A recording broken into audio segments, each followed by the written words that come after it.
Who knows? Who knows why it's my favorite hat? I don't. But anyway, we started. Oh my god, this is so nerve-wracking. So thank you for coming on. Of course. Introduce yourself. Hi, I'm B. Full name? It doesn't matter. Yeah, I'm good. So, you look at the camera there. Mm-hmm. Don't look at your face on the screen. I can't even see. Okay. These glasses are, old. Really? My prescription's so bad. How about your eyes? Oh, horrible. They used to be, -4. -4? And now they're, -6 point something. That's not great. I don't even know what that means, but I don't think that's good. It's so bad. My lenses, are really thick, and they make my eyes super small, so I just don't wear them anymore. Oh, wait. Should I check to make sure this is recording right? Probably. It doesn't matter. Oh, okay. We're going to make it happen. Okay. So, B, why are you on the podcast today?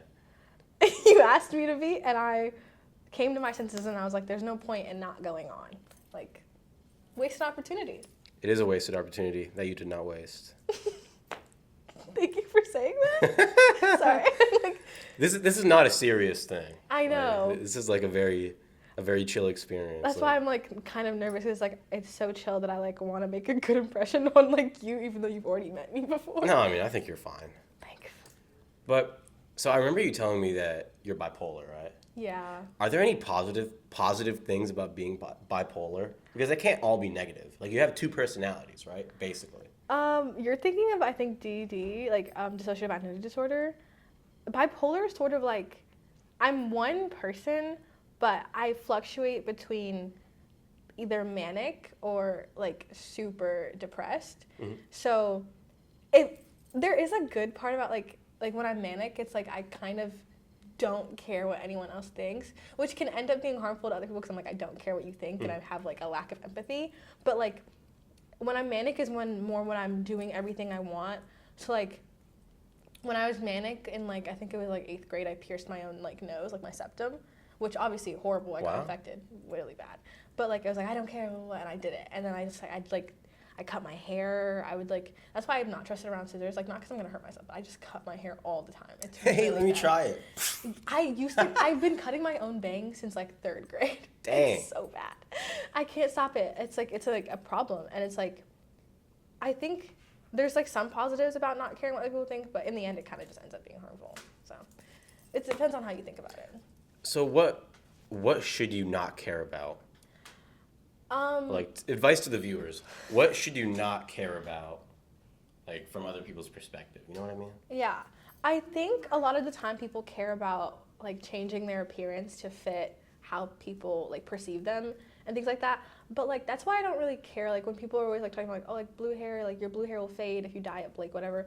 And it's, I don't, I think anyone should dye their hair whatever they want or whatever. Because it's, it'll fade, but you like it for the moment. And it's, it's just hair. So, that part I was really happy about. I didn't care when my bangs were super chopped and ugly because I did it myself when I was proud of my decision at the moment, even if I immediately regretted it. I don't think you should care about, people's appearance on, your, people's thoughts on your weight, your makeup, how you like to dress, unless it's getting to a point where it's, affecting your health, obviously. But, I don't. Don't be obese. Oh, my God. I guess. I don't want to say that. What's wrong? I feel I have that's another thing. I have a horrible fear of hurting people's feelings. You shouldn't care about that, if it's for the truth. But I have a horrible fear, I'm gonna hurt. Being obese is not good for you. Yeah. In any way. Don't do something that is a hazard to your health. Yeah. Overeating, undereating, bad. You should eat just right. Goldilocks type B. True. Okay. Yeah. That's what I don't think people should care about. What about you? What do I think? You shouldn't care about what? Fuck. Sorry. Oh my gosh. Oh, sailor's mouth. Oh my gosh. A child is in the room. I know there's a child in the room. There's a child in the room. I wasn't told about this beforehand. Sorry about that. No, it's fine. It's fine. It's completely fine. Opinions that you shouldn't care about. I don't think you should care about someone's opinion if they are not where you want to be. Mm. So I get a lot of people telling me to do this or do that, but then I look at them and it's just who even are you? Correct. Why are you trying to give me advice about, I don't know, how to lose weight if you're massive? Ooh, clock 'em. Yeah. Do you know, I'm not going to name drop, Yeah, I will. Brock Bartunek. I hate Brock Bartunek. I don't care if he watches your pod. I hate you, Brock, so much. Like, deeply. That's the reason at first I was like gonna leave your podcast feed, but then you brought him on and I hate him so much. Okay, I didn't bring him on. He was there the first time we ran hate it. him so much. I love Brock. I'm friends with like most of his friends. And it's just like him. I'm like, I don't like it. He just dated my friend and now I'm like his mortal enemy. Which friend? He dated my friend last year. Oh. Mm-hmm.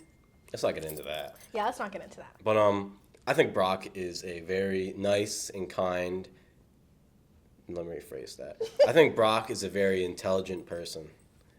He rage baits me though all the time. How? One time, okay, so I'm a fighter. I had to lose I had to cut from 170 to 155 in 3 weeks. Mm-hmm. So I had to fight, blah, blah, blah. I was making my own lunch, and I had to come up with methods to make myself feel more satiated with less food. So I would eat, vegetables with chopsticks. It was crazy. I'd eat, have you ever tried to pick up, a peeled cucumber with chopsticks? Like peeled as in there's no green? There's no green. No, I've never. It's not good. Okay. It takes a long time to eat. And, oh my God, I can't even think about it. Did he make you? He was trying to tell me how to eat my food. He was like, you should get a fork, man. There's a child in the room. I was about to crash out. I was yelling at him in the middle of the lunchroom. I was like, bro, I'm trying to eat my food. Be quiet. Just let me eat my food. Oh my God, why are you trying to tell me how to eat my food? Just stop, be quiet, please. I was about to crash out. Oh my God. I can't even think about it. Double down on your hate. If you're gonna hate, you have to be able to double down on it. So that's why I never say I hate anyone unless I'm willing to their face tell them I hate them. I hate nobody. Really? That's impossible. I think everyone hates somebody, but they just like to call it I just dislike them. I do hate them. I don't think I hate anybody, but I think it comes from a place of apathy. Ooh. If there's someone I don't like, You're indifferent. I just don't care. I'm not indifferent. I spend no mental energy on them. I don't care. They could live or they could die. Their existence isn't even in my mind space. I just don't care. There's never been someone that's pissed you off to the point where it's everything they do from this point forward enrages you. Well, Brock does that, but he's also one of my closest friends, so. There's a difference there. There's a difference there. It's so much easier when I have a question document. But you gave me such broad topics. It was politics, science. I'm just into everything. You're I literally into told you everything. I'm into everything. You can ask me anything about anything. I think my friends will agree that I'm the most opinionated person in the world. Because my family, my siblings and I, we would always fight, and our fights would always get dirty at a certain point and be like, you're fat, you're ugly. But at a certain point, they would start at intelligence. We have a group chat, and if you say something and your grammar is not correct, we will correct you, and then it'll be a whole fight. If you ever use the wrong form of your, we'll clock you so fast. Blah, blah, blah. You're done. You're so cooked. So if you wanted to talk about anything, you better have the most perfected opinion on it ever. We would talk about Barbie movies and we'd be like, all right, we have the most logical conclusion, thesis statement locked and ready. We took it so seriously. What is it? So you have 8 siblings? Yes, but only 4 of them are older than me. What is it like being the ultimate middle child? I wasn't the middle child for the longest because my parents got divorced and they didn't have kids for 7 years. No, it's 5 years. So until I was I think 11, I was the youngest. Wow. And then they had my sister Menna, and she lives with my dad. And I was like, whoa, that's crazy. I'm not the youngest anymore. It was fine because I was 11 and 12, and everyone was still oh, you're still the baby of the family, and I was like, no, I'm not. I was pissed off. I was like, no. But and then my mom had my sister Maya and Amanda, and then my dad has his last kid, and I was it was at the certain point I kind of liked the attention being away from me, because when I was the youngest, I was yes, I was the baby of the family, but there was so much expected of me. Like, my sister Blaine, she doesn't talk to my dad's side of the family. Like, it was just, growing up with them was really hard for her. And no one blames her. Like, none of the kids blame her for not talking to that side of the family anymore. But a lot of my aunts and uncles always put the pressure on me because we were the closest to, like, reach out to her and get her to come back. And I was like, bro, I'm 11. Excuse me? Like, clock me? Like, I'm 11 years old. Like, how do you expect me to, like, talk about this? And then they also were, like, always like, oh, but you would never do that to us. Like, you would never do that. And I was like, you guys don't even know, like, you guys were, I didn't know I had aunts and uncles until I was, like, 5 years old, until I came to America, because I'm an immigrant. Yeah. And, like, I was like, you're a big part of my family, like, and I love you, but, like, you can't ask a commitment of me to, like, never get angry at you just because you were hurt when my sister got angry at you. And it was just so weird. But then finally, when my younger siblings came, it's mostly sisters, I only have one brother. Finally, when my younger sisters came, like, I was like, the pressure was taken off of me because they were so focused on being like, oh, you're such a good sister. Like, they were just so focused on me raising these kids, and, like, they just stopped putting all that pressure on me. And it was really great. And I kind of really liked it. So do you feel like, let me think. What kind of question do I even? I have like a billion. I feel like that's a very common thing in divorce, for a lot more pressure to be put on the kids to keep everybody together. Yeah. And it's very not healthy at all. It's so not healthy. It's horrible. Does your mom do that? She used to. Okay. She used to. I mean, I at a certain point, I was just like, okay, stop this. When I was like 15, 16, I was like, okay, that's enough of this. But for a while there, man. How did you get the confidence to do that? Because I'm still not. How did I get the confidence? Just kind of happened one day. Like, That's actually insane. Well, it didn't just happen one day. Like, you know, things happened that led up to it, and I was just like, okay, you know what? I don't care anymore. We're done. We're done with this. Like, we're done with this. Was it like a conversation you had, or was it like a...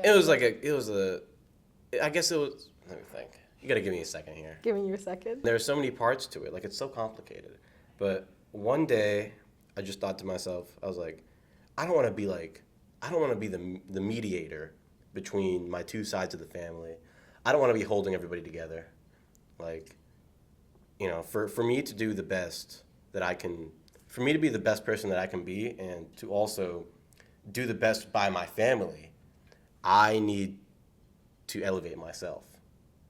Oh. And I can't do that by trying to, like, you know, make sure they're happy and make sure they feel appreciated and, like, blah, blah, blah. Like, I can't balance, like, 15, 20 people's emotions on my back. Like, it's impossible. Are you the oldest? I'm the oldest. Oh, that's insane. I would never want that. It's weird. It's weird. After the divorce, what was keeping them from, like, coming to an agreement on how, like, to raise you? Like, how to... My parents had me when they were very young. Like, my mom was, like, 21. My dad was, like, 24. Oh. Pretty young. Yeah. And, you know, I think their parenting philosophies were maybe a bit different. Like, my dad, he's a little more hands-off. And my mom is a little bit more, like, I don't want to say, like, a helicopter parent, because she's not that extreme. But, like,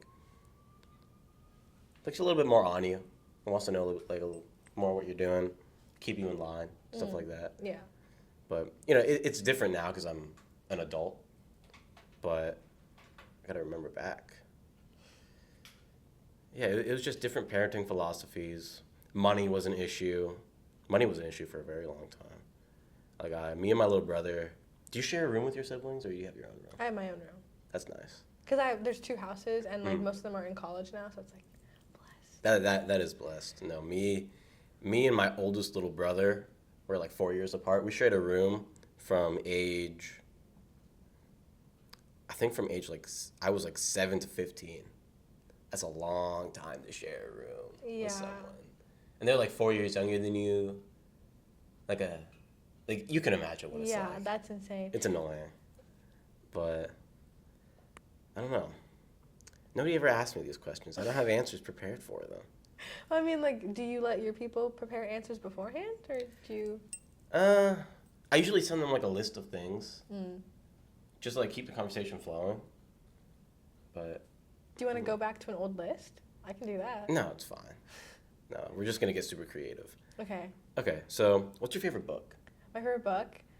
Because I'm trying to read more now. Oh, Yeah. okay. It depends on what you're asking me, because it's like there's nonfiction books, and then there's fiction, and then inside fiction there's like different categories. Okay. So favorite fantasy book, it's Priory of the Orange Tree. It's really thick. Really thick. It's a really big book. Really small writing. It took me forever to get through, but it was so worth it. I'll be honest, I kind of only picked it up because the cover was really pretty. Like, it was... Always judge books by their cover. That's not what I said. That's not what I said at all. I did pick it up because the cover was really pretty, but then I, like, obviously read the back, and it was about, like, this... It was a multiple POV thing. Oh my God, I'm getting so passionate. It was a multiple POV thing, and it's about, like, this war, like, that's, like, kind of, like... You see as like a war starts brewing and it's like building up, and the different perspectives you get is like from this like peasant girl who has magic, and like magic isn't supposed to be allowed. Of course, magic. Hey, it's a fantasy book. That's and fine. like it's like, yeah, like this peasant, she has magic and she's not supposed to have it. Like she's not supposed to be using it, and she's using it to aid this queen. You also get her perspective, and like the queen doesn't know she's helping her with magic, and then you get this like runaway soldier from the opposite side, like from the enemy side. And then you get like this, this lone like wolf kind of guy who realizes like he needs help to like help stop this war from coming. And you get all their POVs, and it's for the first part of the book it was so infuriating because I was like, if they just meet right now, like it would be perfect. But it was fine. Like, and then they meet like after the war starts, and it like finally like they start telling each other the truth, and it's really good. And I really like it. But my favorite, I don't know, that's my favorite fantasy book. There's a horror book. It's, oh my God, what's it called? The girl that was supposed to die, I think, or like something. It has like a green cover. I literally only remember books by the cover. It's about this girl who was basically like, she was in a cabin in the woods, and these guys like went in and they tried to kill her. And like she survives by she's barely breathing. Paramedics get to her. She calls for help, like whatever. And the entire rest of the book is her like being paranoid that someone's watching her, and everyone being like, no, you're fine. Like they caught them. Obviously, like they didn't get them. And like, yeah, that's my favorite horror book. Those are my two favorite genres. So, sorry. Let me think. What's my favorite book? I saw that you were reading. What was it? 1984. That's my favorite book. Currently. Ever. Ever? I love that book. Is there a reason why? Have you read it? Yeah. Why do I love that book? Because I just think it's so interesting. Have you read George Orwell's Animal Farm? I'm reading it right now. It's really good. It is really good. I really like it. Have you seen Shaun the Sheep, the TV show? Yeah, I feel like it's based on that. What?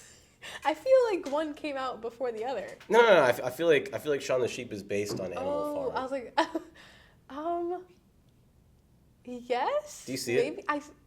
I see it, but were there even pigs in Shaun the Sheep? There were. There were? There were. Oh, I was not locked in like you were. You're not logged in like I am. wasn't. But let me think. My other favorite books. The Autobiography of Malcolm X. I really like that book. That's crazy. Are you a nonfiction person? Yeah. Wait, I have a book. Did I bring it? Have you read this? Probably not. It's my sister's. Well, technically, I wanted it before she did. She went to Barnes & Noble without me and got it. Anyways, so The Color of Law. It's a book about. Is it about gerrymandering? It is. Can you tell? Yeah. The cover's very. Yeah. Look at you judging books by their covers. Stop. Okay. Are you gonna pick up a book that has an ugly cover and be so serious? Like. Probably not. Exactly, and that's why all covers should be beautiful, guys. Lock in. I bet having a nice cover versus having a not nice cover can like do crazy things for the sale of a book. Exactly. I recommend this book. It's really good. And What is it about? Basically, it's about how no matter what party, Democrats do it, Republicans do it, they will like gerrymander, and most of the time often isolate Black people or minorities for their own benefit. It doesn't matter who you are. They just love taking advantage of the working class. So it's the first part of the book starts out talking about like minorities and stuff, but as you like go on, it's literally all just like rooted in like capitalism, and like they will fork over anyone they need to make money. Basically, yeah. So that's the way of the world. I love capitalism. Yippee! But I feel like it's better than communism. It's way better than communism, but like it's still like there's no free market when every market is engineered by our government. That is very true. To screw over the working class. I mean, we're like a mixed economy. That's all I learned in AP Econ, basically. Oh, did you take AP Econ? Yeah. Oh my god. I had Mr. Oh. Do you have Mr. No. I was gonna take it, but then my friend Addie was like, don't take it. Because she took econ a year early, so she took it last year. Mm-hmm. Did not want to do that. I thought it was well, let me rephrase that. Waste of time? No, it wasn't a waste of time. Mr. was such a fun teacher. Fun because I could get him to talk about basically anything. I'd be like, Mr. How does this apply to modern day politics? Ooh. And then he'd go on about, like, he would never say it, but he'd be like, he was like ultra left. Oh. So he would just go on about like, yeah, you know, the tariffs. Like, come on. Like, what are you going to do about that? How, like, I think it's just messing up the economy. I think my econ teacher was like, right, and then he like started to realize like, oh, like these tariffs are really bad. I had Mr. and then my friend Zoe had him this year. Like, well, we're graduated, but she had him this year, and like I would come into her class and he would talk about like. In the beginning, he was like, yeah, we'll see how these pan out. Like, well, he'd be so excited. And then afterwards, he was like, all right, so not going so hot. And I was like, when did you think these were going to be good? I mean, I'm pretty sure the whole point of the tariffs is to bring production back to the U.S. Yeah. But that's obviously not going to happen immediately. Like, it's going to get worse before it, in theory, gets better.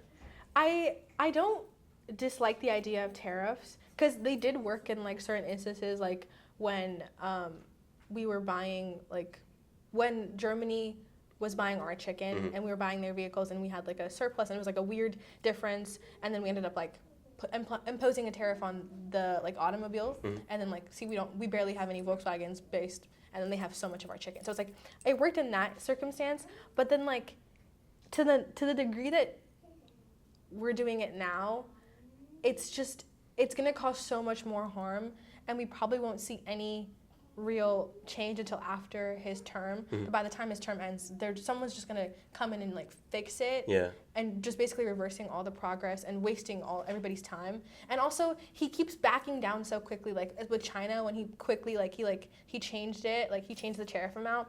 If you keep changing it, they're gonna know that you don't have the bargaining power to like assert a strong tariff amount.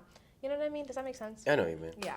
I mean, I feel like there has to be some sort of, like, master plan. Now, is it a good plan? I'm not sure. But there has to be, like, jumping from this to that, to this to that, to this to that. It has to be orchestrated, because I don't think it's just, like, completely random. I hope there is a master plan, but I don't have faith that there is one, just because of because, like, Trump's whole claim is that he's running the government, how he's running his businesses, and he has multiple bankrupt businesses. So it's like freaking me out a little bit. I'm holding out hope just because like my parents are business owners, and they're like also like middle class, and it's like I'm holding out hope just because like if there isn't a master plan, this is gonna affect them so horribly, and like. Yeah, they're cooked, basically. That's what I'm saying. It's so scary. I'm not one of those people that are like, this is what you voted for, blah, blah, blah. I'm one of those people that I'm like, I pray what you voted for gets better. Like, this isn't, you know what I mean? And if everything goes as promised, it will probably be good. Yeah, but I'm also a realist, and I don't, like, what's it called? You took Gov this year, right? Yeah. Obviously, everyone had to. There's like prospective voters and then retrospective. Are you retrospective? I'm retrospective. You're retrospective. And I can't. The way he ran our last economy, like during his past term, and the way he ran his businesses, doesn't prove to be like different. You know? I mean, the man has to do like extreme action because, you know, this is his second term, so he can't run for re-election. Don't believe anybody. No, he's not going to run again.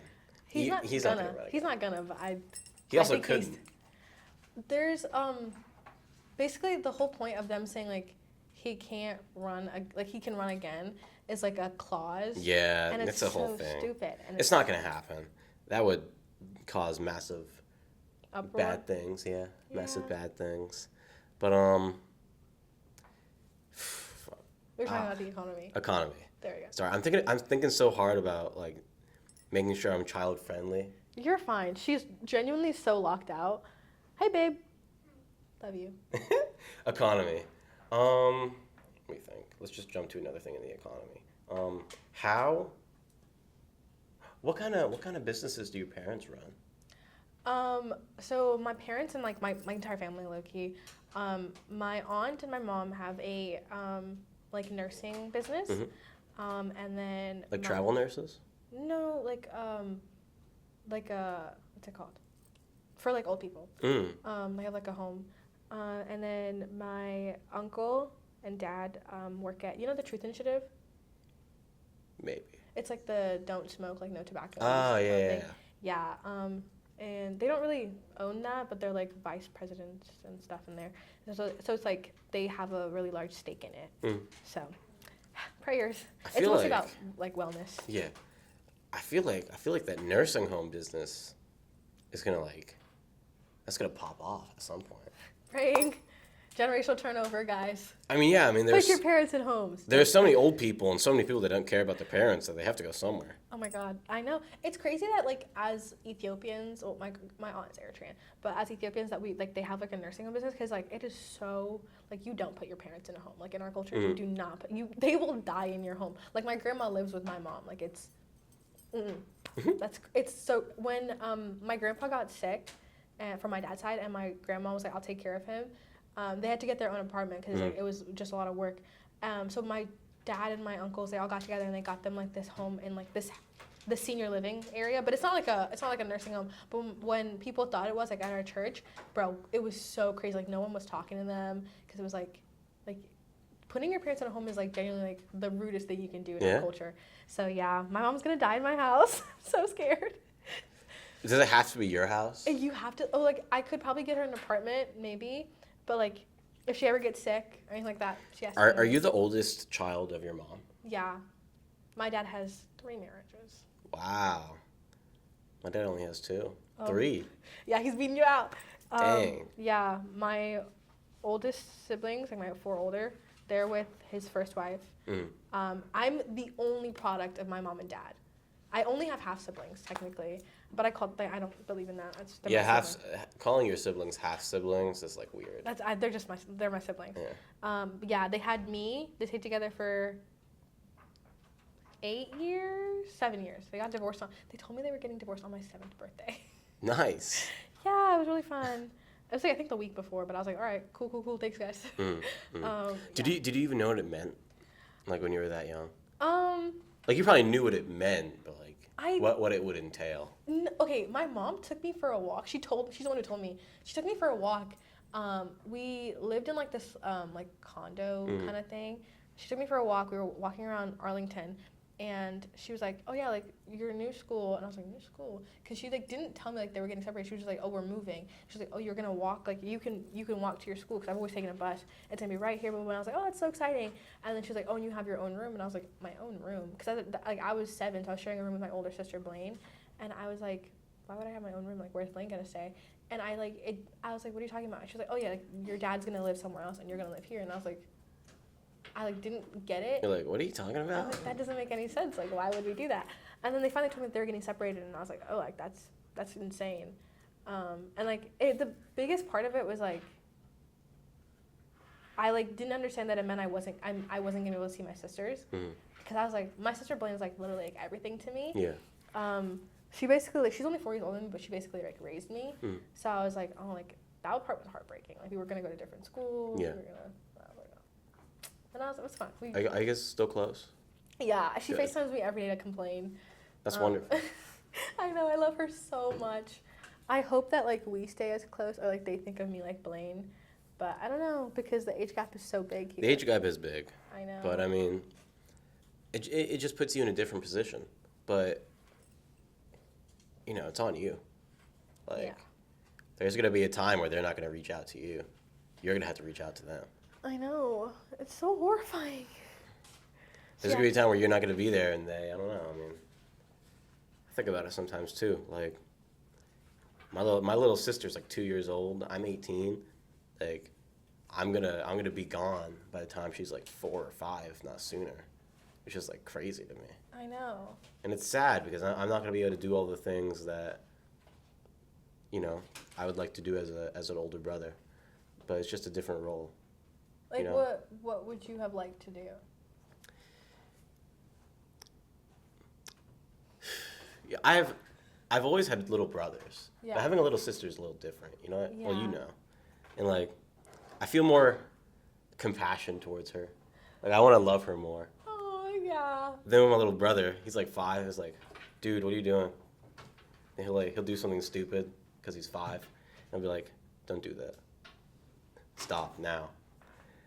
But with her, I just want to hug her and hold her, and like, make sure she's okay all the time. I know. And like, I'm not gonna be able to do that as much. Aw. It's kind of sad, but You'll still see her. yeah, I'll still see her. I can FaceTime her. Thank God there's FaceTime. I know. Oh my gosh. Being a big age gap Mm. before like technology was, I would tweaked out. Yeah, having your parents be divorced before technology would have been a nightmare. Oh my god, I would have hated it. What age were you when you got your phone? This is bad. My parents gave me my phone when I was in 5th grade, maybe 4th. Mm. Don't do that. I was on the internet Yeah, way too early. My parents gave me a phone when I was like in 4th grade. Yeah. Yo, it's not good for you. Did you get a phone while they were still together or separated? When they separated, like a That's- month after they separated. Yeah, they were like to keep in touch. And I was Yeah. like, no. And that's like the beginning of being the mediator. Like when you get that phone, it's like, tell your dad this, tell your mom this, like blah blah blah blah blah. Like, you're a grown man. Yeah, like what are you doing? Come on now, I'm 9. I just want to play video games. I'm not. I just want to play video games, man. I would be sitting on like I'd be sitting in front of the TV, really way too close because I was blind very early, and I'd be watching like PBS, and I would remember my mom being like, oh, your dad's like gonna be here in like 15 because he had like a schedule, Yeah. and she'd be like, tell him this and this, and I'm like, I'm gonna forget that. I'm like 8 years old. Like, first of all, either write it down or tell him yourself. Yeah. And I was like, I'm trying to watch PBS Kids right now. Yeah, I mean they don't want to talk to each other. They want you to talk to the other parent, which becomes a huge burden. It's so petty. Yeah, it is. Just It is. talk to them. It is petty. It's not great. I never want to put my future children through that. Yeah. Like that's. I wouldn't have it any other way. I Now. just couldn't imagine getting a divorce. Like, I couldn't imagine getting married to someone that like, even like the smallest red flag, I'd be like, all right, we have to cut this short because it's like Yeah. I need No, I you need need my kids to you have need to be stability. perfect. Yeah, I need my kids. I want, like, I'm not just marrying a man that I love. I'm marrying the man that's gonna like take care of my future children. So it's like I need them to love him too, and I need him to be able to love them. So it's like any problem that I see must it either has to be resolved or it has to be cut off. When you think of like a future perfect husband, what do you think of? Hey babes. I think of a patient man, obviously, God-fearing.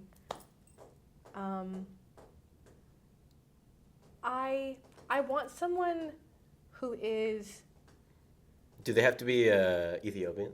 no, I don't care. They have to be as like devoted to, like. Okay, I don't want someone like worldly. Like, I don't need someone who's like attached to everything and materialistic. Because I think like money will come as it goes and it's fine. Yeah. And I wish I could remember the verse itself. 2 James, but 2 John. Whoa, I said James. But it's basically about like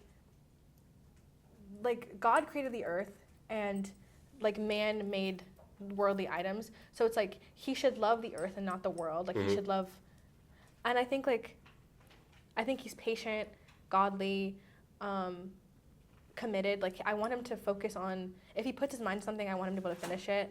I don't know. I just want someone who's like passionate about like everything. Like I want someone who has their like obviously like they're passionate about their work, but like passionate about their family and their like his family before me, like his mother, his father. Yeah. He's passionate about his current family, like me and our kids. Just like, you know. What about you?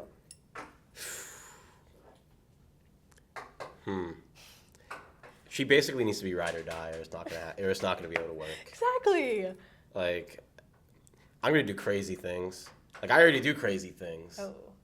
Yeah, fighting is insane. Fighting is insane. I'm not going pro. I made that decision. Okay. It's not good for your head. I would Yeah. assume. Fighting is crazy. Having a podcast because you're bored is crazy. being on like Instagram all the time is crazy. Trying to start your own business when you're 18 is crazy. That's crazy. But Everything is crazy. But that's like if you're committed to those things, you're not just dropping them like here and there, like pick up, drop. Like, it's fine. You know, it's just like ride or die. I don't have the time or the energy to put effort into a relationship that I'm not like 100% sure this is gonna work. So like if I see a red flag, it's like it's done. Dropped. I'm sorry. I'm sorry. Future George girlfriend. Future and past. I'm sorry, but you know, it's just. I mean, knowing what you want is important. Yeah, but what do you not want? Like what's an ick, a red flag? An ick.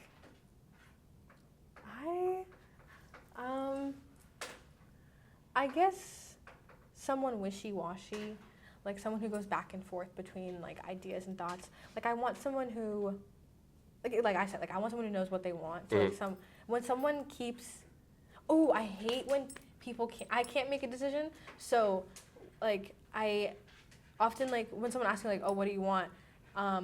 It's not like I don't know what I want. It's like I want so many things that I can't pick between them. So I'll give them a set list. I'll give them a set list. I'm like, can you pick from this? And then they'll be like, no, like, what do you want? I'm like, I want all of these. Like, I want someone who basically can read my mind. I found out that that's impossible. Reading someone's mind. Yeah, annoying as it may be, it's impossible to read someone's mind, and it's also impossible for other people to read your mind. I know. It makes me like angry because I'm like, I just need you to like. It's not even like. I hate when people don't believe when I'm okay, because I'll be in relationships with people and I'm bipolar and I have my issues, right? But when I'm medicated and I'm like taking care of myself, like going to therapy, going to the gym, I'm fine. Like right now, I'm doing like 75 hard with my friends. So I've been like really active and really out of my house and stuff. Yeah. So it's like I'm doing great and I've been taking like my little lithium drops, like mood stabilizers, and I've been fine. But like I will respond slowly to someone or I'll give them like a 1-word text and they're like, are you mad? I'm not mad. I don't have time. I'm just like, I'm not mad. I'm busy. And they don't believe me and they'll call me and they're like, are you okay? Dude, like, no, I'm fine. Like, I feel like I take that to the extreme. Because I'm like, if someone says, like, if I ask, how are you? And they're like, I'm fine. I'll be like, okay. Yeah, exactly. Okay. Just believe me. The same thing with, like, do not disturb. Like, if I call someone and it's like it instantly goes to voicemail, I'm like, okay, they don't want to be disturbed. Exactly. But, like, I don't know. I don't have time. I don't have time to be chasing people around. That's exact. I think people should just be, this might just be like me, but like I think people should just be as straightforward as possible. Yeah. You know what I mean? Yeah. And oh my God, I hate like this whole modern dating like talking stage. You're not in a talking stage, you're like courting. Like you're getting to know each other and then like, like a situationship, you're going on dates, you're dating. Mm. You're not, like there's a difference between dating and being boyfriend and girlfriend. If you're going on dates with someone you're dating, you're not in a situationship. Like lock in, like piss me off. Lock in. Guys, lock in. Lock in. No, I wonder how the dating game's gonna change now that we're not in high school. I feel like it's gonna probably get easier. Yeah, because it's like high school being in such a small area, even though we were 4,000 people. Yeah, there was a lot of us there, but it was just like you tell anyone anything, everyone knows. It's so, and everyone's in your business. Get out my business. I hated it. So what college are you going to? I'm going to Bay Path. It's like a Catholic school up north. Whoa, like Liberty? I hope better than Liberty. That's horrifying. I applied there and I got in because my mom made me apply to like a bunch of Christian schools, and I got into like the like the 3 holy institutes, like the Marys. Yeah. I got into those, but my mom was like, the truth that I wanted to be close to somebody, and my sister Blaine goes to school in Massachusetts, so I chose like Bay Path because it's like right there. What are you gonna study? Psychology and political science. Psychology and political. Is that what, like double major? Double major, and then my sister wants me to minor in computer science. Yo, I wouldn't do all of that personally. I might drop psychology because I know I'm gonna do political science. I might drop psychology. You want to be a politician? No. Do you want to help me be a politician? Sure, I'll be your lawyer. I want to be a lawyer. I want to be a lawyer. Mm-hmm. I like that. I want to be a prosecutor, and then like I will work in politics, but I won't be a politician. Mm-hmm. I'll be like in a committee or something. I can't do it. politics. You want to be a politician? I don't want to be a politician. Like a traditional politician. So you do want to be. I don't want to be like a traditional. Yeah, I feel like it'd be fun. What about it do you think would be fun? I don't know. I've always liked the thought of trying to run for president. President? Yeah. I mean. But then again, if you want to be the president, you shouldn't be the president. Really? Yeah. If someone's whole life goal is to be the president, you're gonna snake people. You're gonna. I mean, you're gonna do terrible things to get to that powerful position. I think there's no way of becoming president without taking a couple of handouts, like taking a couple of things. So it's like, you're going to have to. You know, I mean. I think any president, I'm talking, like, except for, like, way back when it was, like, only 5 guys voting. Like, I think any president, to a certain point, like, you had to have done things that you're not proud of, but, like, done things that, like, to appeal to a mass that you don't personally agree with. Like, you know what I mean? I know what you mean, yeah. Like even Obama, the Clintons. Like, I think they all. You know what I think no one's immune from criticism. I think the reason that I want to be in politics is because I want to win a race. I don't want to do the whole politics thing. I just want to win the race. Oh yeah.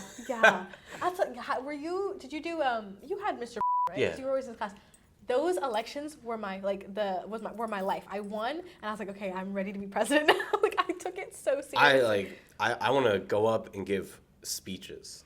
You can do that. You can be like an advisor. Yeah. And you can be a speaker. You can be the press secretary. Have you seen The West Wing? I have. I'll be like CJ. I don't think I could be like any of them. I feel like I would tweak out. At the minute someone criticizes like anything I did, I'd be like, all right. I think I'd be like Josh. You know Josh? I don't know. I haven't seen it in a while. He was the what was it, like staff director or something? Oh, he was like the one that like basically talked to all the cabinet members and stuff like that. Yeah, he had Donna. Yeah.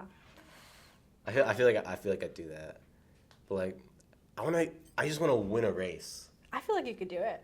I could do it. Run for like something local and quick. Like, what is that? Okay, well, representatives are only in office for like 2 years, so. That'd be a cool accolade. I was state representative, and it's only 2 years. Yeah. Or you could be like mayor and retire. Mayor for The 3 mayor. months. Could be the mayor. Nah. I mean, I have so many like goals. Like, if I could somehow put them all into a list, there'd be like 1,000 different things. That's insane. But the issue is like, I have enough faith in myself, and also, like, I know if I commit to any one of those, I could probably do it. Like, I became a food reviewer out of nowhere. Like, literally, I can just go to restaurants and they'll give me like an endless amount of free food anytime. That's crazy. All the food reviews I've ever done, it's all free food. I'm gonna start charging for them because I've done so many now. Yeah. But like, nobody believed I could actually do that. Like, I was talking to people about it, and they were like, "No way, you need to have XYZ followers, blah blah blah." No, I did it with like 400. I just walked in there. I was like, "Let me review your food," and they were like, "Okay." They gave me a pizza for free. I was like, "It's really good." What, do you have like a criteria, or just go in there? Criteria. They have to speak English. Oh. Because. Clock it, guys. He hates immigrants. I do hate immigrants. No, I mean, it's very difficult when they don't speak good English, because I'm trying to like do my whole pitch and stuff, and they're like, "Say again," and you're just like, bro. Do you scout your restaurants beforehand, or? I do now. I used to literally go to random shopping centers and go to every restaurant there. Walk in there with my hat and my backpack, and I'd be like, "Hey, so I'm just around the local area making reviews for restaurants. I was wondering if you guys wanted one." And they'd say yes. I mean, I've done like 12 now. Oh my gosh. I went to a Brazilian steakhouse like 2 days ago. It was really good. Which one? It's called Charbroil Grill. It's in like Woodbridge. I've gone to a couple of burger places, but I'm doing less of them now because I was getting fat. I was having such a first world problem. Like, I was eating so much good free food that I was like, okay, this is too much. Oh, my steak is too juicy. It is. My lobster too buttery. There was too much food. There was too much. Like, I didn't want to eat all the carbs. It's just like, it's not good for me. You should have gone to like unhealthy restaurants and gotten the healthiest thing on the menu. Like, you know how people do that? I think I'll do that. I'll try that next time. Yeah. Or maybe I could do like, what I want to do is there's so many things I want to do. This is my issue. I need to focus on like one or two things. Like right now, I have the podcast, I have the YouTube, Instagram. I gave up on TikTok. Too much work. I have business. I have job, plural. Sometimes, siblings. That's like a job in and of It's a whole thing. It's a whole thing.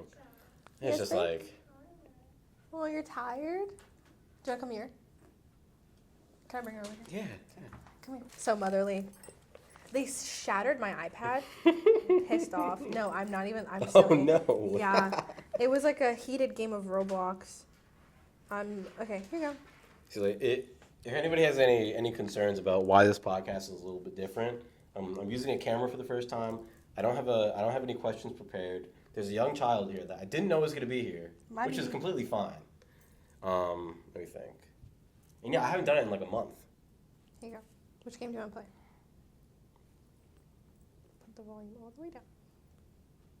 Roblox? All right. Do you play Roblox? Me? Yes. Why? What? Roblox is for young children. Hey, first of all, it was made during our generation, for us. Most people coding the games are us, like people our own ages. So why am I not gonna play but I mostly play Dress to Impress. That's my game right there. I've never tried any Roblox games. I used to play when I was 10. Okay, cut the podcast. We're making it into a Twitch stream. I'm down. I'm down to stream some Roblox. Come here. What's not working? What's not working, babe? It works. Oh, you're not connected to my hotspot, babe. You know this. No. I'm a kid. Yeah. I'm a first grade then. I will know. She's gonna be in first grade soon. You can be first grade. Okay, you can sit right cool. here. Okay. She's so ready. Oh, she's so cute. Okay, what were we talking about? Just something popped in my head. Every time I see my little brother, I'm always like, "Hey, how are you?" And then I'll be like, "What's up?" And he'll be like, "Good." Every time I say "What's up," I try to explain to him that "What's up" means "What do you need?" But he's just like, I'm just like, "What's up?" And he's like, "Good." Oh. Like, "What's up?" He's like, "Good." He's trying. Like, bro, come on. But then again, he is 5. My sister sometimes confuses. She's 6, and she confuses when you say "How are you?" She'll be like 6. She'll be like, "How old are you?" She thinks it's the same thing. I'm like, babe, that's not there. I mean, I've basically just stopped correcting him by this point. Maybe that's wrong of me. I don't think it's wrong. They'll learn in school. Yeah. My parents, when I first came here, my parents didn't bother teaching me English. Yeah. They just put me in school and they're like, "You'll learn," and I did. You have pretty good. I mean, you have a very good vocabulary. Thanks. How was it being an immigrant and moving here when you're so young? Because basically your whole world just Yeah, I don't really know. Okay, because you've seen my burns, right? Mhm. So I was burned when I was 2, very early. I don't remember it. But I spent a year after that in the hospital, and then once I got out of the hospital, I was 3-ish, and then I spent only another year out of the hospital until I came here. So much of my early life was either forgotten. I was 1 and 2, Yeah. or I was in the hospital, which is full of mixed cultures because they have this big general hospital in the capital, Addis Ababa, and it was so many different cultures that I never really got to experience being Ethiopian, which is why sometimes I feel guilty when I say I'm an immigrant, because but you never really got the experience of being Ethiopian. So I came here so early that it's I wrote an essay, a whole essay about it for English class, about how I feel like a first generation American. I feel like my parents were the immigrants and I was born here, but it's actually it's not true. Sometimes I forget I can't run for president. I can't do certain things because I wasn't born here. And I'm You can't run for president. that's my biggest qualm. I wish I could run for president. So I don't want to. You do have a good vocabulary. Thanks. Let me think. I call myself black all the time. Go ahead, King. I am black. My mom's mixed. Yeah. I'm a fit. Oh, I can't say that. But Go ahead, speak on it, King. No. That's wrong and improper and not socially accepted. But then again, you need to challenge social norms. Exactly. So I'm not saying it. okay. Can Can non-American black people say the N-word? I would assume so. I'm also mixed, so. How mixed? My dad is like 1/4. Like my dad is half Colombian, Whoa. so it's like I'm 1/4. So when have you? Let me think. You've been back to Ethiopia, right? Yeah, I was just there last year, like last summer, for the whole summer. For the whole summer. Whole summer, I didn't get to go to the pool once. I was so angry. How was that? It was fun because it was. I was mostly doing like charity work. Like I donated. I came back with 0 clothes. I went there with like a bunch of clothes to donate, and then when I was there, I also just gave them all the clothes I had. So I came back with 0 clothes, and then I got to see my mom's side of the family for the first time since I was 4. Wow. It was really fun. It was so hard leaving. It was heartbreaking. Do you want to go back?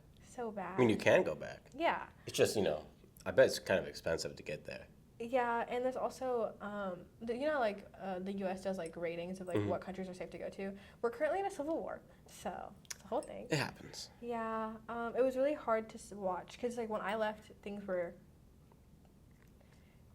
better, but the government was still corrupt.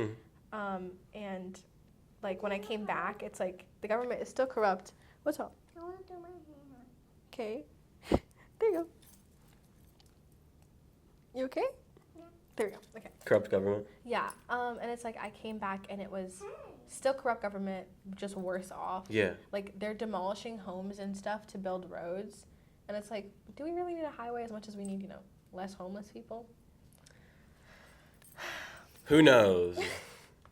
Who knows? You have to know if you're going to go into politics. Lock in, George. I would say more highways, more economy. Just, I don't know, let the homeless people live. Where are they going to live? On the streets? On the new highway? They can live under it. I'd like mole people. Yeah. What's a conspiracy theory that you fully believe in? Well, I don't know if it's like a conspiracy theory, Go ahead. but I believe that there is for a fact, like there are higher things that we can tap into, like interdimensional stuff. Ooh. Like, I believe there are multiple. Like multiple universes or like multiple... It's like dimensions. Like there are multiple layers to this life that we live. And like I find it hard to say that I believe it because I just think it's true. Like you think it's Like I'm so a fact that everyone... it's a fact. Like there's no way that this is it. There's no way that this is it. I don't think... There has to be more. I think there's more in the sense of like a divine thing. I don't know if... Yeah, but also like... No. Our brain is a lot more powerful than we think it is. Like, have you ever dreamed before? Yeah? Have you? Sorry, you act... Have you ever done this? Like, it's out of the possible... I have dreamed before, Rose. Like... What do you need? I don't know what you want from me. Okay, there you go. Close. Just click close. She can't read. Yeah. Video games helped me learn how to read. Really? Yeah, I played Legends of Zelda on my DS. Oh, like a loser. Like a loser. I was like 8. Although, Majora's You learned Mask. how to read when you were 8. Wait, can we go back to that? You were 8? I knew how to read a little bit before that. But Oh. it helped me. 8 is like 3rd. Wait, what is 8? 8 is like 2nd grade. It's like 2nd grade. That's insane. I feel like you learned how to read when you were in 1st grade. You kind of learn how to read when you're in 1st grade. Like, it's not like you instantly know how to read fantastically. Like, it's a process. Yeah. Once I got like the words of English down, my parents were like, all right, now time to like get the reading part. So they made me like do like Kumon and like blah, blah, blah. So like I had, because they wanted me, because my siblings are like really smart or whatever. My siblings are super smart. So like you have to catch up with them. And I'm like, they're 4 years ahead of me. So they made me like, You gotta lock in. I was, yeah. And I was like, I wasn't allowed to like go out until I did my readings. Did your parents ever force you to drink milk? Force me to drink milk. Did you like milk as a kid? I liked milk as a kid, yeah. Do you like milk now? Not really. Okay. I put it in drinks sometimes. Like I put it in coffee. Oh. Like a little bit. I hate milk. You don't like milk? My parents would force me to drink it when I was a kid. They'd make me sit down and finish I don't think it. it's good to drink that much milk. Like it's not good for you. Like a glass of milk for my bones. They were like, your bones are going to get weak. Haven't drank milk in so long. Never broken a bone. Not to brag. I love that. I've never broken a bone either. Yet. But Catch me outside. what do you ever have raw milk? That's disgusting. I can't. I fear for the Amish people that drink raw milk. Like the people who like buy milk from Amish and they.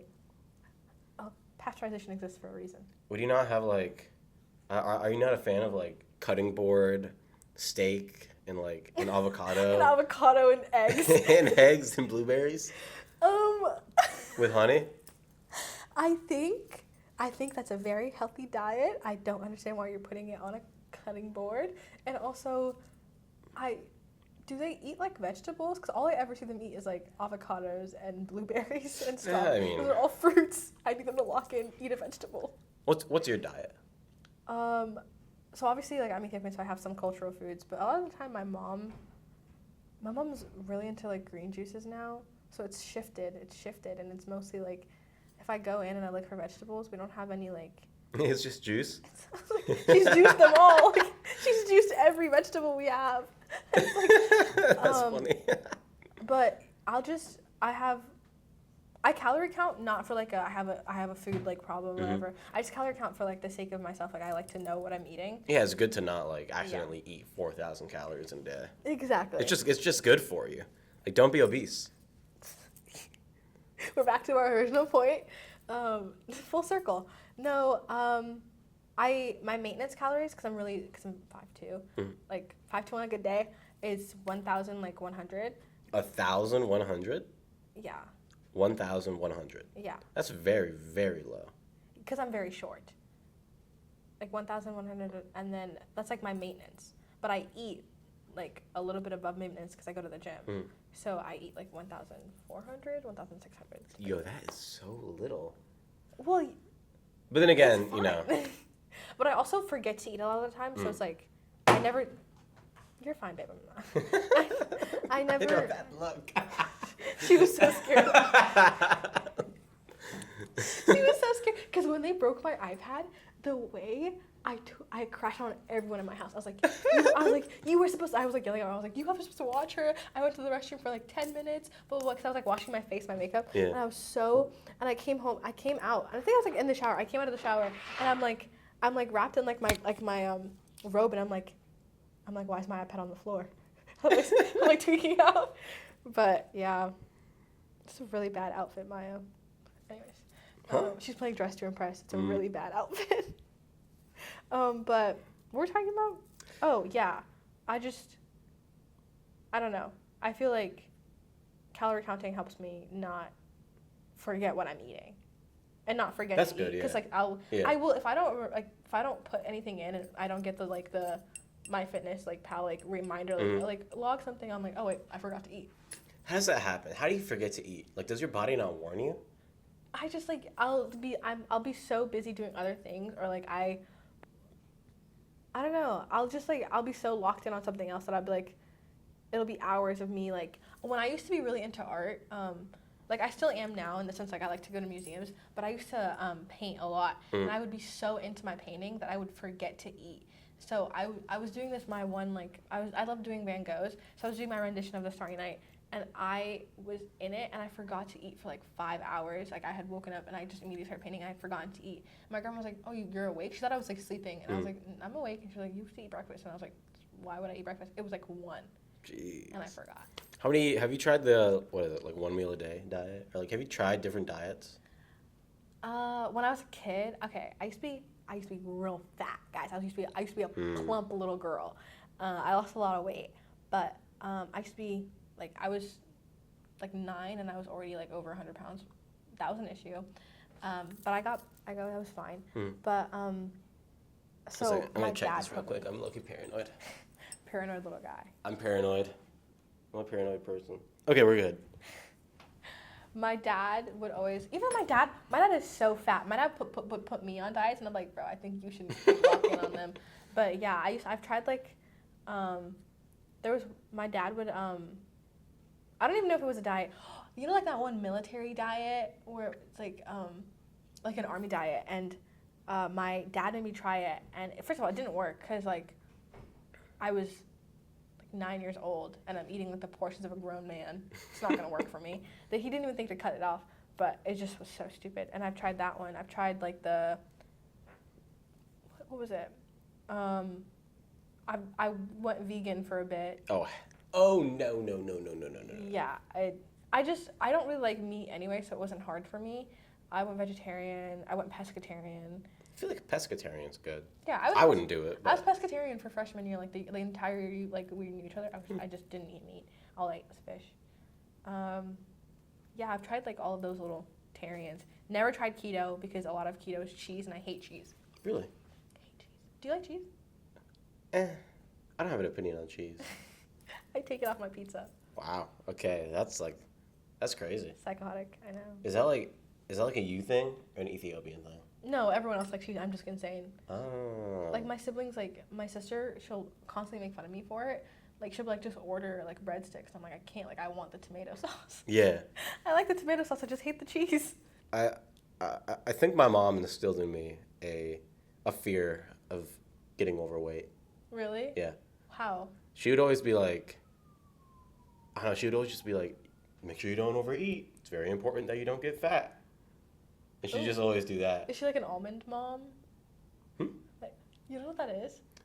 I don't think so. What is that? It's basically like referring to a kind of mom that's like so focused on one aspect of health, like the food aspect of staying skinny, not like really like the, like, have you ever done like a turkey trot before Christmas? Like, Yeah. stuff like that. Like, that's like an almond mom. Like, oh, you're hungry? Eat an apple. Oh, you don't want an apple? Then you're not really hungry. Like, those kinds of moms. She used to be like that a little bit. But yeah, it's kind of almond mommy. Ugh. But yeah, now I have a deep intrinsic hatred for ever thinking that I could possibly be overweight. What? No, it's not a hatred. It's a fear. It's like a fear. It's just in the back of your head all the time. All the time, like, I need to make sure I'm not fat. Ooh. Like I need to make sure I'm not fat. I think I'm afraid of going back to, like, what I used to be. But as long as I'm healthy, I don't care. Yeah, I mean that's good. But being healthy means that you're not obese. Yeah, I don't want to be obese, but I don't, like, there's like a couple, okay, because like I have some friends that are like chubby, and it's like, oh, like, but like That works for them. They like, can no, they can like, do what they want. There's a difference. It's like chubby, there's like really skinny, there's like fine toned chubby, and then there's like fat. And like chubby is fine with me because it's like if you're chubby but you can do a decent amount of push-ups, sit-ups, whatever, and that's just like your weight, like your body fat, like I don't care. Like you don't have to be toned to be fit. I don't care. But like there's some people who are like obese and they claim that they're healthy, and it makes me so angry. But we're not gonna name drop. We're not gonna talk about it. There's some very large people that I know. You should lose it, bro. You know who you are. Do they know who they are? I mean, if they're fat, they'll know. Oh, they'll sense it in the air. They'll sense it. They'll be like, yeah, you know what? My stomach is too big. Have you seen that one clip? My sister sent it to me, where it was like these two girls who are both overweight are arguing, and then this one girl's like you're fat, and the other girl's like you're fat too. She's like yeah, she's like yeah, I'm fat, but you're weirdly built. Like that's so mean. Cause have you ever? There's like some people who are fat and they're like oddly shaped, and it's so. I be looking at people sometimes and I'm like, how do you even acquire that shape? I'm like, what happened? There's some people with like really skinny legs and their like top half is really big, and it freaks me out a little bit. I don't get the proportions. I mean, it doesn't make sense sometimes, but I just want to put it out there. I don't hate fat people. I don't either. I used to be. I hate thinking of myself as someone who could be fat. People, you know, like that whole like people who think like if you're actively just, like losing weight, you're fat phobic. Yeah. That's so insane to me. Like what? Fat phobia. You know what? I think I'm fat phobic because I'm afraid of getting fat. I think that's. But yeah. people use fat phobic, but they don't even know what phobic means. Yeah, that's why like homophobia never really made sense to me because like I'm not scared. I'm not afraid of. Actually. Are you afraid of gay people? I'm terrified of gay people. When I look at them, I He shudder. shivers. His timbers are shivering. No, I love gay people. I think you should do what you want with your life. But like none of those ever. The only one of the phobias that make sense like grammatically is Arachne. Islamophobia, like the hatred ones. Like you know, like people say like if you hate people who are Muslim, you're Islamophobic. I get that one because like the hatred of Muslim people came from like mostly like started to grow after 9/11. It's like, oh, like you're just afraid. You're just your general ignorance. That's the only one that ever made sense to me. But the others, I'm like, girl, not grammatically correct. Lock in. That's why I don't get into like theological debates, because I could be completely wrong. Like I could be misremembering. I could just pull something out of my butt. Yeah. You know, I could just be like saying some bull crap like, out of nowhere. And so like, yeah, I'm not gonna go further into it. I have some crazy takes though. I want to hear when the camera shuts off. We have to speak off. I don't know. This is controversial, but a lot of people bring theology into the conversation about like Israel and Palestine, and I completely understand it. Like for Jewish people, like that's their promised land in like the Torah, but then for people like for Palestinian people, like that's their home. Like they've occupied this land for so long, and it's like to push them out of here because of your like promise. It's a little like crazy to me. And then a lot of people in the West are permitting Israel to push these people out and commit horrible atrocities because a lot of people in the West believe in like they're Southern Baptists. Yeah. And in Revelation, it speaks of like for the prophecy to come true and for God to come down and for Jesus to return, Jews must occupy that land. And so it's like it feels like they're allowing this to happen and they're allowing these horrible atrocities to happen so that they can have their second coming of Christ. Yeah. Which like I fully believe in Christ and I would love him to come down as soon as possible, but like letting these horrible atrocities happen is not the way to earn favor and go to heaven. Like that is so screwed up. Killing people is not cool. Thank you so much for that opinion. Like, I love that you. I love that. So controversial. Like, controversial take from George. Don't kill people. Killing people is not optimal. And so, I don't know. I feel like a lot of people in the West, or at least with like Southern Baptists or Protestant views, are allowing things like this to happen, kind of forgetting that their moral obligation as Christians is to do as Jesus would do. And like we obviously can't live a perfect sin-free life, but like I don't think you should sit idly by as something horrible happens. Yeah. Which is why like for a lot of things like political and for a lot of things like that go against my moral compass, I will completely speak out. Like I went in the early stages when there was a lot more protests. I went to the protest to free Palestine. My mom isn't very politically active, but like whenever she votes, I would tell her who to vote for because I'm still 17. 17 for the next 15 days. God. But happy early birthday. Thanks. I thought you were gonna do like 15. I thought about doing it, but I was like, no, that's too much. But yeah, like I think as a Christian, you should be firm in your in your moral compass. Therefore, obviously, politics shifts, but like your morals should stay the same, and you should vote based on your morality. And like, you should speak out when you clearly see something. Yeah. So like that's why like I'm very vocal against like currently like the ICE and like ICE like forced deportations. Like. I have a question. Oh, clock! So spooky. Okay, so. Okay, I have two different questions. I want you to choose which one you want to do. Okay. So, question number one, when is a time that your faith was challenged? Okay. Number two, what sin are you most vulnerable towards? Okay. Which one would you like to answer? Or you can answer both. I'm trying to think of which one I would do first. I'm trying to think of the most obvious answer. When my faith was most challenged. Okay, I'll go to the sin part. What sin am I most vulnerable to? Probably greed. Overconsumption is so crazy. Yeah. Like, not like of food, because like that's gluttony, but like I sometimes like I'll go shopping and I'm like, I should get this in every single color.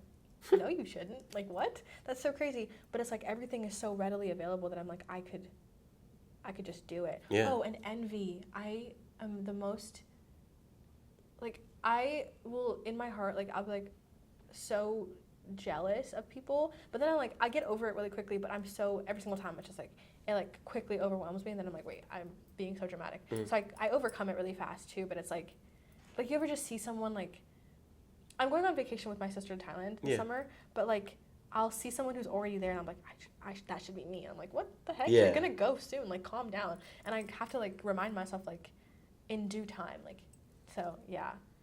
I don't know. What about you? Pride. Ooh, I'm a very that's the worst definitely one. pride. That's like the Pride and worst one. envy, but not necessarily like. No, not envy. Pride, mostly pride. In what sense?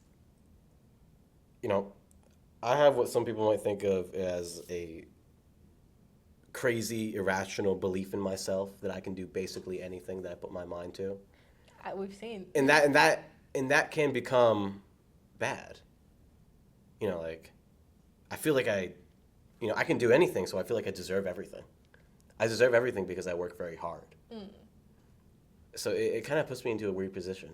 Yeah. Because, like, I know that I can do anything that I put my mind to. That means I deserve everything that I could possibly think about. Because I'm going to work very hard to do it if I commit to doing that.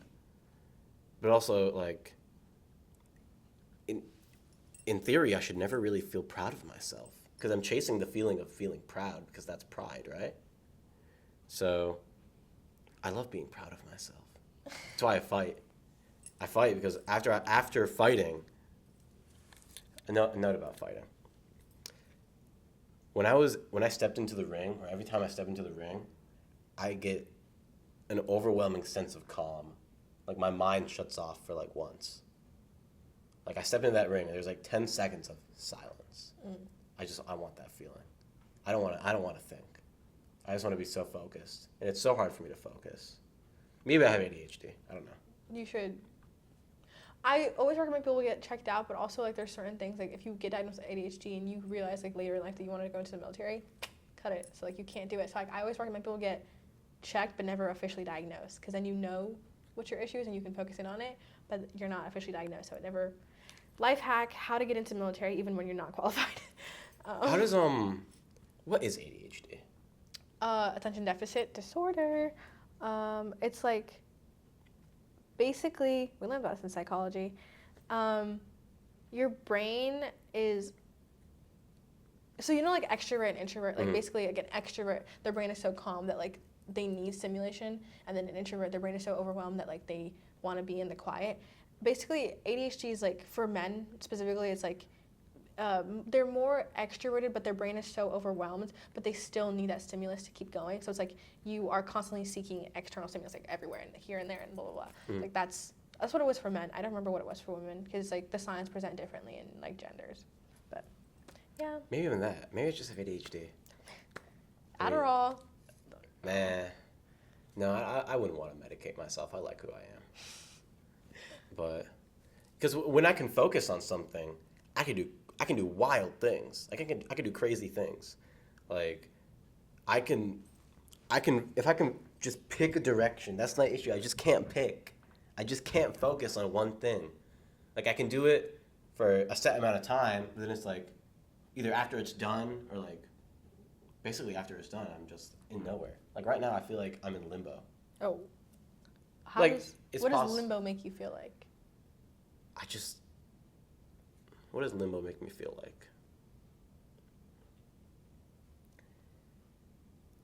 I really do believe that I can do anything that I put my mind to. But that it kind of paralyzes me, because if I can do anything, every time I choose something, there's an opportunity cost. So what do I want to do? Like I could push this podcast to the moon.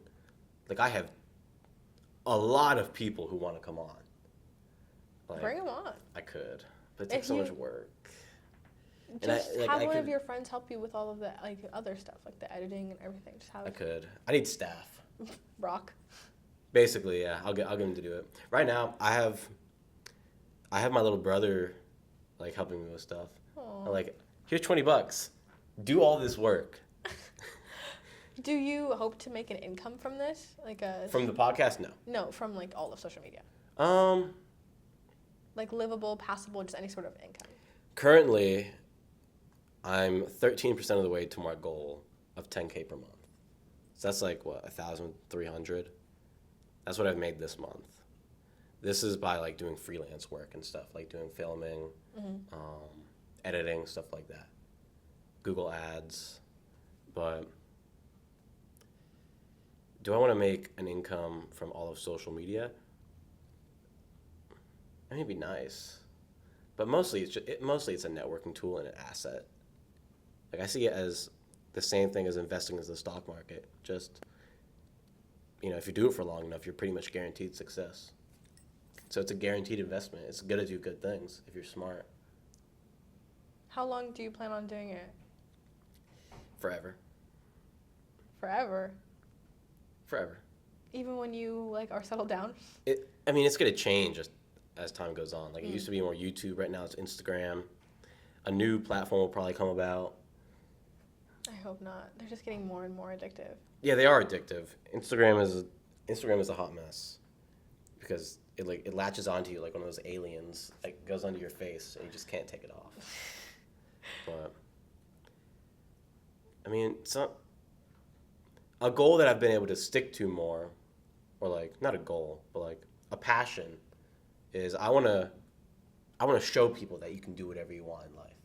Like I want to show people that you can live your dreams. So that's kind of why I do all this stuff on social media, because I like to show people that yes, it is possible. Like you actually can achieve your dreams. Don't let other people say that you can't. Why would you even listen to them? Oh, I think that's kind of noble. That's kind of nice. It is. You're It is. Such a kind guy he is, guys. I'm so humble. I love saying that. I'm I'm amazing. I say it all the time. I'm so amazing. I'm the best. I'm a very hard worker. Brutally confident. Fantastic at conversations. And just right on top of that, humble. Humble. I'm so humble.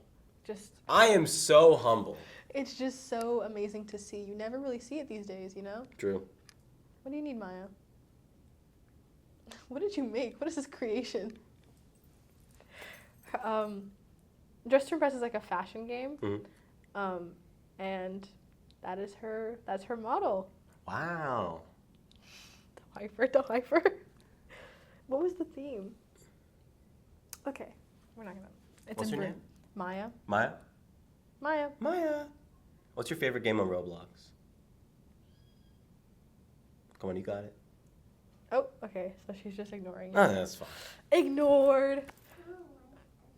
You don't like it? Here. Oh my god. Ugh, give me the iPad. Gotta make sure she doesn't tip it and break it again. Please don't. I'll literally cry. I have to get this fixed before college because it has all my stuff on it. Mm-hmm. Okay, pick a different game. Here, play this one. Go in. You have all of your other games. Yeah, right there. Okay, she'll figure it out. What were we even talking about?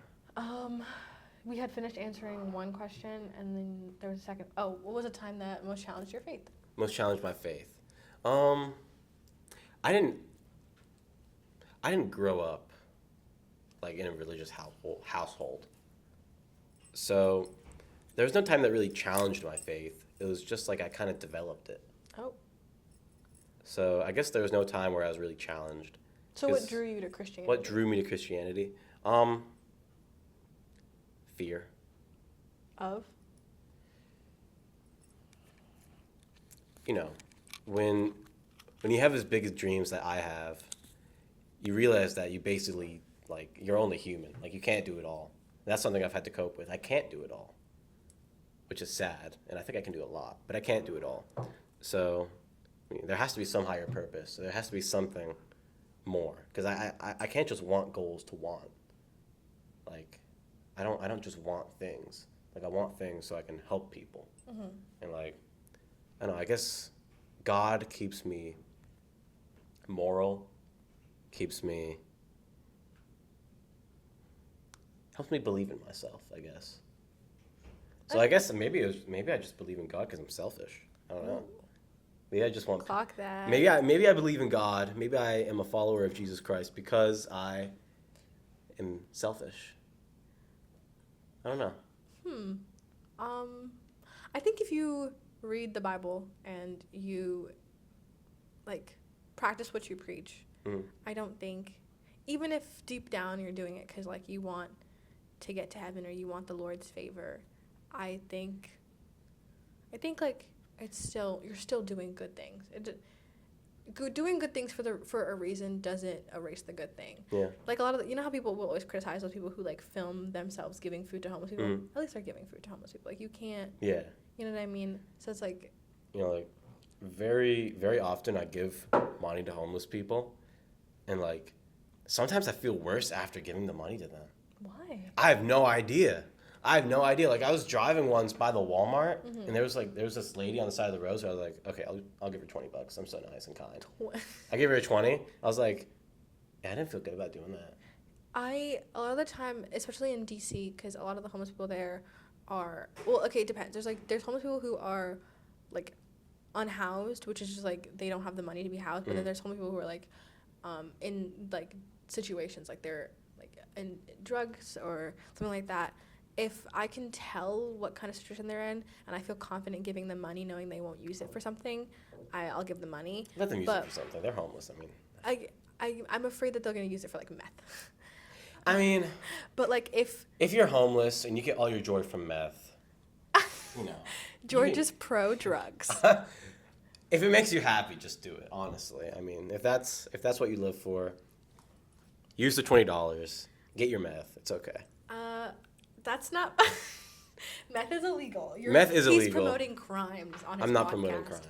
I'm gonna go on, find, like, this video. I'm gonna click that and just post that. I'm like, George loves crime. But, like, if I know that they're gonna use it for, like, drugs, I'll, like, when I went to New York, I was with my stepmom, and we saw this homeless man, and it was clear that he was, like, probably on something. Yeah. So we just went inside, like, we went into a Dunkin' Donuts. We got him, like, a dozen, and then we got him, like, from, like, the store over, we got him, like, a couple groceries, and we were like, right, because we just didn't feel comfortable giving him money. Yeah. Because we were scared. Like, another a teaching of Christ is, like, to take care of yourself. Like, the Lord gave you your body, take care of it. So it's like, I can't in good conscience let him do drugs. Yeah. You know? Yeah. Which is crazy, because, like, kids in our school do way worse. Oh yeah, no, I mean, there's some crazy stuff at our old school. Oh my God. At our old school. We did graduate. Oh, that's so crazy. It is crazy. But, I mean, why do I give money to homeless people? It's because I think it's just something that I should do. I just think it's the right thing to do. Yeah. Like, I do it because it's just good. And I believe in karma. I'm a big karma guy.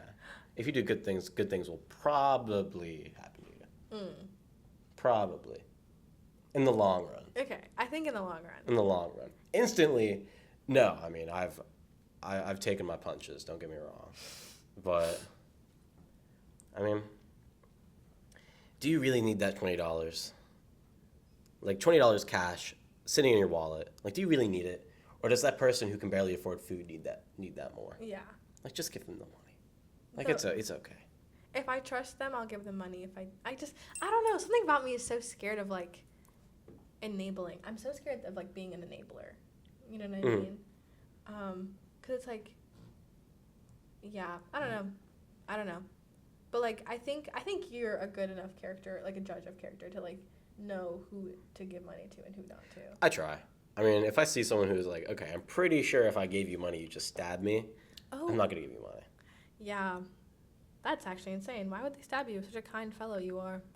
Because if I have money and I have my, my nice wallet and I'm in my suit and, out of my Lambo, they'd be like, okay. Okay, so one of those don't fit. I don't know. I mean, I try to give money often. I try to be kind to people. Do you donate to charities? Not really. What charity should I donate to? Ooh, wait, clock. Wait, hold. Wait, my iPad's over here. I forgot. Maya, can I have my iPad really quickly? Thanks, Queen. All right, speaking of charities. Jeez, this conversation was so, like, scattered. Sorry. No, I mean, it's fine. It's my fault. But... Speaking of charities, and you, because you're a good person, you should go. What a great pitch. You should go to protectpalestine.org to help find local protests, join local student organizations, educational resources like first-hand accounts, videos, documentaries, podcasts, books, death tolls, and war crimes. And it'll give you locations of where to donate, including multiple charities, and specific, like, what's it called? People to donate to. It'll also give you boycott targets, petitions, and U.S. media to contact. Thank you very much. Oh, and it'll give you your representatives. For Virginia, we have John McKeer, Ben Klein, Bobby Scott, Eugene Vindman, Jen Kiggins. Did you prepare that? Yes. I love that. I do it for, like, every single thing I'm ever on. Suba Subramanianam, Don Byer, Rob Whitman, Morgan Griffith, and Jennifer McLean. Most of these people are in support of Israel, but that doesn't mean you can't change their mind. So, be good people. Anyways, here you go. All proceeds from this podcast will go to the charity. Yeah. Oh, I'm sorry, babes. There you go. Yeah. I knew George was a good guy, so he wouldn't stop me if I did that, so. No, it's fine. You can do whatever. He's I a- don't care. I No, I do care. I do care. He's a very agreeable, very kind man. And humble. You're humble too. And I love saying that. I'm like, I'm just so perfect, smart, beautiful, amazing. I'm so humble. I'm just so perfect and humble. I can see why Delcy wanted you on the podcast. What? Oh, Delcy thinks I'm a D1 yapper. I mean, you are. Yeah, I talk so much. I'm very opinionated. I mean, that's honestly what I want to be. Like, I want to learn how to talk like you talk. What do you mean? Like a lot? Like a lot, yeah, basically. Because a lot of time I'll be talking. I think you And- censor yourself a lot. Don't do that. I do censor myself a lot. Don't. Okay, well, Just speak every ask me a thought. question. I'll speak my thoughts. Okay, what is... Oh my god, wait, okay. What is your, like, biggest fear for your life? Biggest fear for my life? Siblings dying. Oh my god. That's horrifying. That just... you instilled that fear in me Yeah, now no, all of a I sudden. mean, if that's like that's just the end. Heartbreaking. That's the end. Yeah. Like if any of my siblings pass before me, Especially because they're younger than you. yeah. No, I mean, if something happens to my little brother or my little sister, I'm done. Like I do not think I'll be able to recover ever. I think I will be permanently Just broken. broken. Oh my god.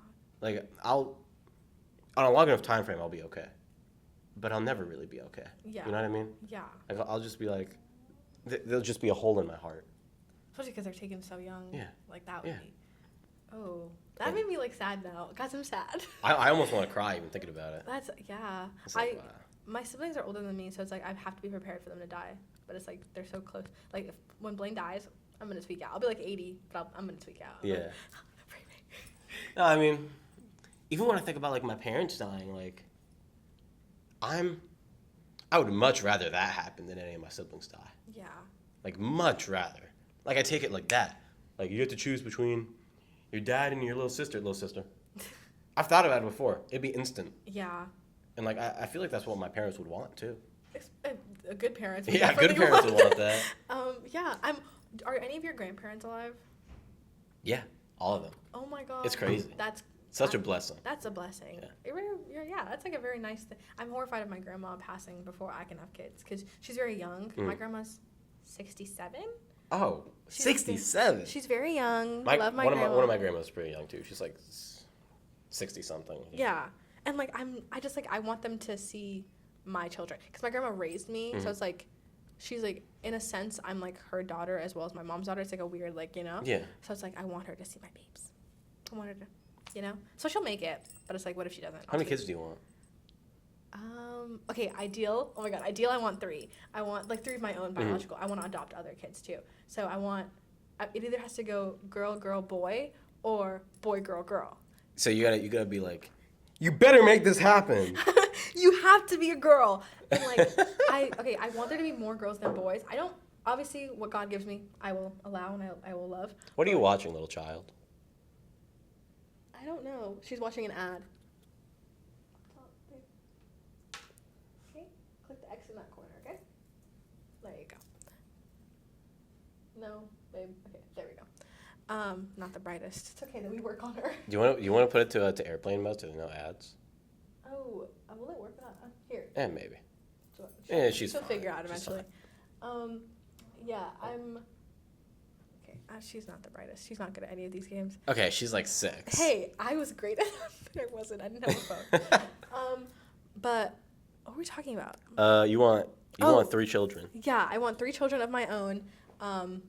I would prefer if it was 2 boys, 1 girl, and in that order.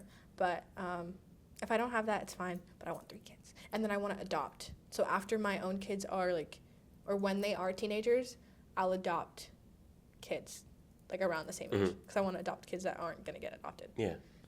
Yeah, that's similar to something I want to do. I want to, once I have all my money and my fame. Your bands. And you maintain your humbleness. Yeah, and I'm more humble than I am even today. Yes. I would like to, do foster care, or adopt foster care children who are teen boys. Yeah, That so unlikely. That's what I want to do. Yeah. I want to have a group home of a bunch of them. Do you want any of your own biological children? Oh yeah, I want a bunch. I want 4 or bunch? 5 or 6. Ooh, that's a lot of kids. It is a lot. It is that's a lot. That's a lot of kids. I'm telling you, the girl needs to be ride or die, or it's not going to happen. But But also, I'm not having 6 kids. I'm probably going to have 4. 4 is more manageable. 4 is more manageable. 6 is unrealistic. I'm And just crazy. thinking 4 college funds. 4 See, I don't think money is an issue at all. I just assume I'm going to have so much. Because he's so passionate and so humble that he will have so much money. I just believe I believe in myself. What can I say? I believe in you too, but Thank I you. have this. I don't want to bring kids into a world when I'm not able to take care of them. I think the most selfish thing you can do is have kids when you're not ready to have kids. Very true.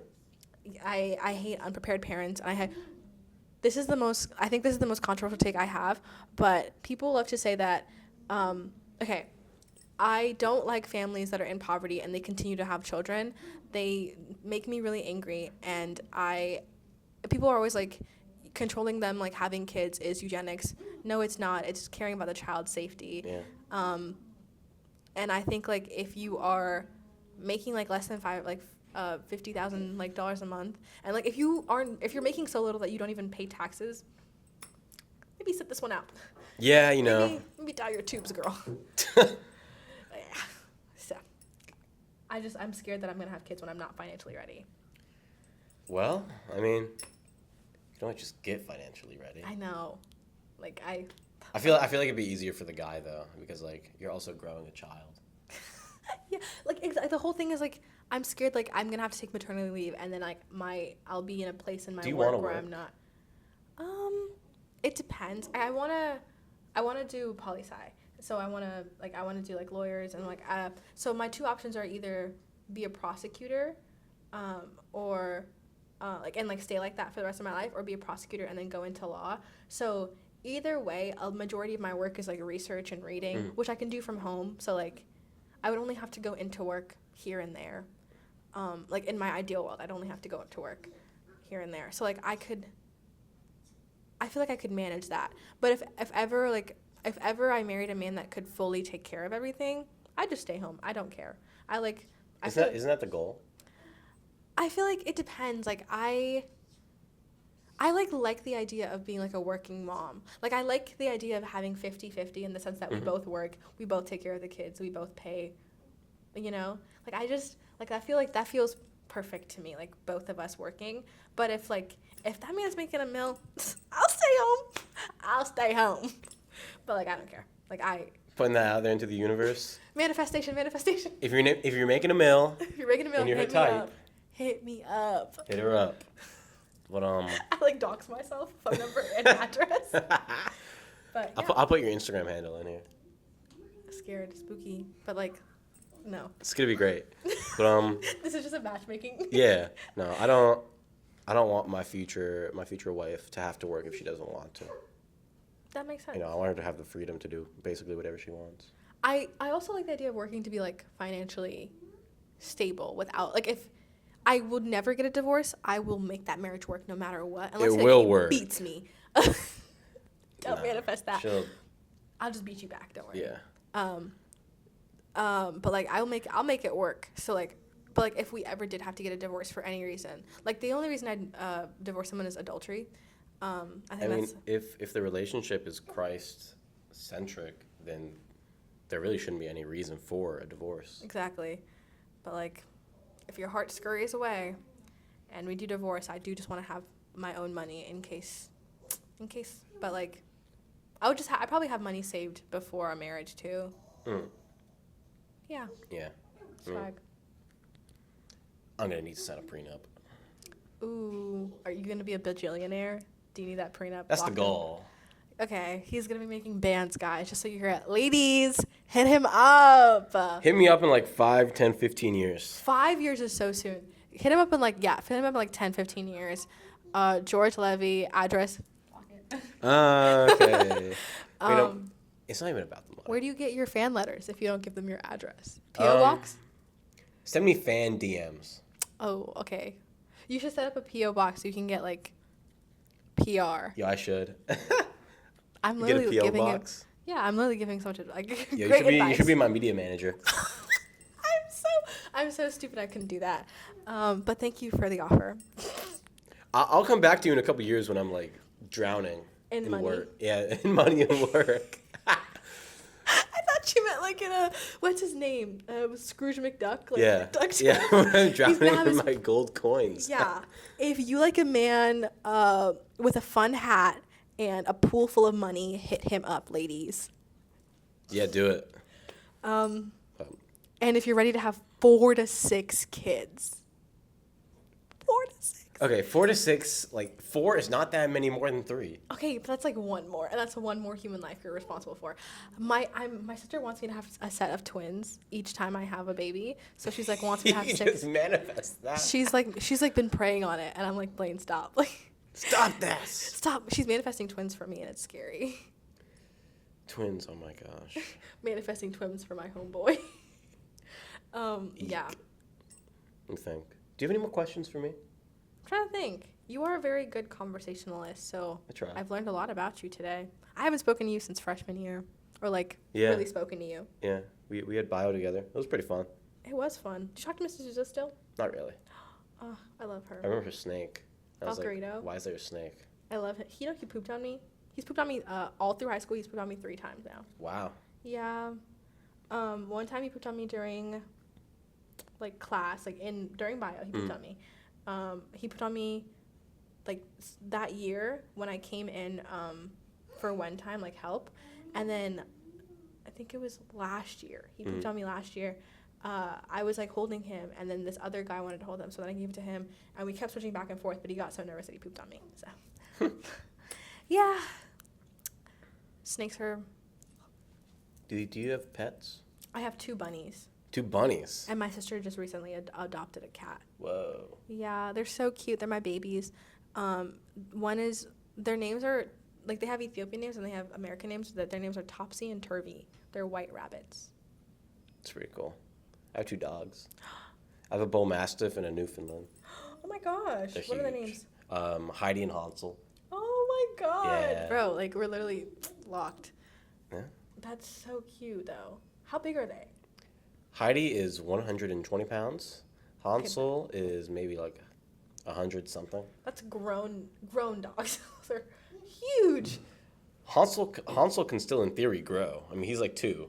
They don't stop growing until like 2.5. Are they kind of dogs that like think that they're like babies, like they think they're lap dogs, or Yeah. do they know they're huge? Heidi is a lap dog. At 120 pounds, she's a lap dog. Yeah. She's like, guys, I'm so petite, I'm so small. I'm pretty sure she weighs more than my mom. Your mom must be a very small woman. My mom's probably like 5'3". Oh, so she's like a little taller than me. Yeah, a little bit.